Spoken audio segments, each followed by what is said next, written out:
दिल्ली से लेकर चेन्नई तक, चंडीगढ़ से लेकर बेंगलुरु तक, देश के कोने कोने में हर शहर में किसी न किसी वक्त कोई ना कोई डिजिटल अरेस्ट हो रहा है और ये इस वक्त की सबसे बड़ी समस्या बनकर आ रही है। ये डिजिटल अरेस्ट करने वाले क्रिमिनल्स जो हैं वो आइडेंटिफाई करते हैं आपको कि क्या आप अकेले रहते हैं, आप कमजोर कड़ी आपकी तलाशते हैं और उसके बाद इंतजार करते हैं आपके अकाउंट में पैसे पहुंचने का।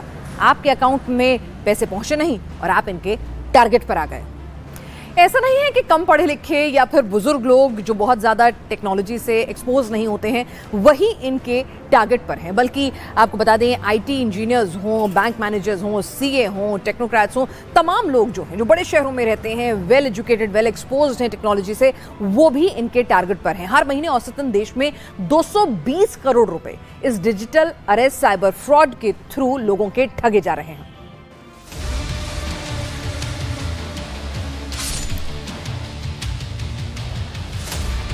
साइबर क्राइम पुलिस के लिए सबसे बड़ा चैलेंज बनता जा रहा है। डिजिटल अरेस्ट की खबरें हर दिन अखबार की हेडलाइन बन रही हैं।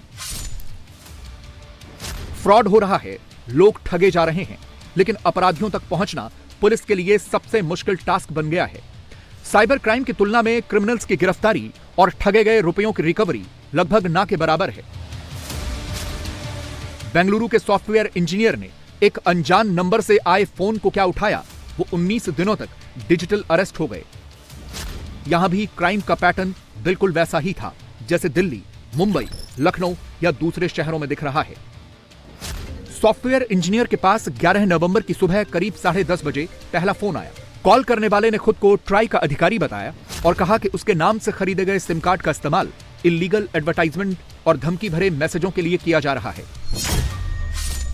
साइबर ठगों ने कहा कि सॉफ्टवेयर इंजीनियर के आधार कार्ड का इस्तेमाल सिम कार्ड खरीदने के लिए किया गया है। आईटी प्रोफेशनल को बताया गया कि मुंबई के कोलाबा साइबर पुलिस स्टेशन में उनके खिलाफ केस रजिस्टर्ड कराया गया है। साइबर ठगों ने सॉफ्टवेयर इंजीनियर को फंसाने का प्लॉट तैयार करना शुरू कर दिया था। कुछ दिनों तक उनके पास कोई फोन नहीं आया, लेकिन करीब एक हफ्ते बाद फोन की घंटी बजी। नंबर नया था, लेकिन इस बार ठगी नेक्सस का दूसरा ठग अपना रोल प्ले करने आया। फोन करने वाले ने खुद को पुलिस अधिकारी बताया।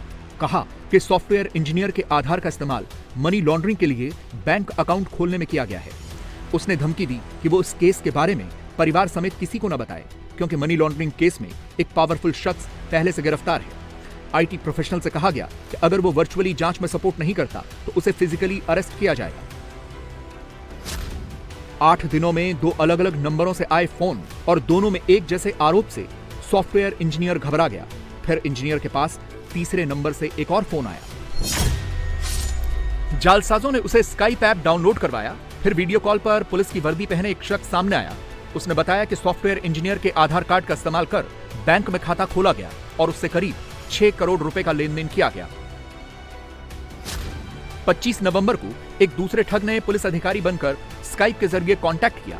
उसने बताया कि सॉफ्टवेयर इंजीनियर के आधार कार्ड का इस्तेमाल कर जो फ्रॉड हुआ है वो मामला सुप्रीम कोर्ट पहुंच चुका है। ठग अभी तक अपने प्लान में पूरी तरह कामयाब हो चुके हैं।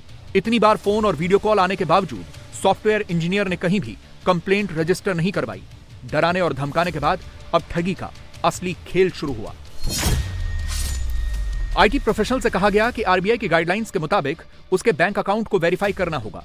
ठगों ने वेरिफिकेशन के लिए इंजीनियर से पैसे ट्रांसफर करने को कहा।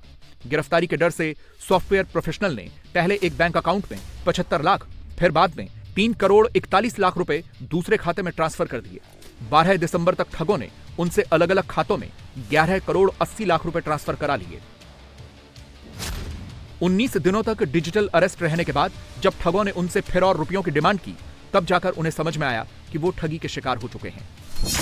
And in this case, it's an unfortunate thing that nearly about 11-12 crores of rupees has been taken away from this person, and he was kept in captivity, digital arrest for some time. Police have already registered a case in Northeast Sen police station, and the investigation is going on. Again, we appeal to the people not to believe anything online just on the face value. Please confirm, validate the information, and then only proceed. Especially not to transfer the money, not to share their personal details, not to download any apps from unauthorized sources. due diligence and a little bit of caution will save them from any such kind of cheating.